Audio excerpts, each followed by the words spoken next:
తాజాంశం చూస్తున్నాం. ఒంగోలులో అవినీతి నిరోధక శాఖకు పంచాయతీరాజ్ శాఖ ఏఈ చిక్కారు. దీనికి సంబంధించి మరిన్ని వివరాలు మా ప్రతినిధి ధనుంజయ్ రెడ్డి తెలుసుకుందాం. ధనుంజయ్, వీరు ఎలా చిక్కారు? వీరి వద్ద లంచం తీసుకునేందుకు ప్రయత్నించారు?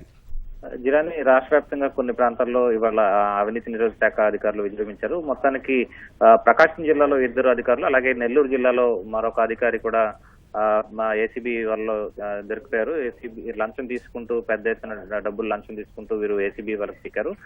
ప్రకాశం జిల్లా ఒంగోలులో పంచాయతీరాజ్ ఎం వెంకటేశ్వరరావు 1 లక్ష రూపాయల లంచం తీసుకుంటూ దొరికిపోయారు. అలాగే కె ఎలీషా పంచాయతీరాజ్ శాఖలోనే అసిస్టెంట్ ఇంజనీర్ గా పనిచేస్తున్నటువంటి ఎలీషా చీరాలకు చెందినవారు, చీరాలలో పనిచేస్తున్నారు. ఆమె కూడా 2 లక్షల రూపాయల లంచం తీసుకుంటూ దొరికిపోయారు ఏసీబీ అధికారులకు. అలాగే కొద్దిసేపటి క్రితమే నెల్లూరు జిల్లాలో ఎస్పీడీకి చెందినటువంటి అసిస్టెంట్ ఇంజనీర్ కూడా పి శ్రీనివాసులు సబ్ ఇంజనీర్ గా పనిచేస్తున్నారు. అక్కడ దగదర్తిలో లంచం తీసుకుంటూ దాదాపు 5,000 రూపాయల లంచం తీసుకుంటూ కూడా దొరికిపోయారు.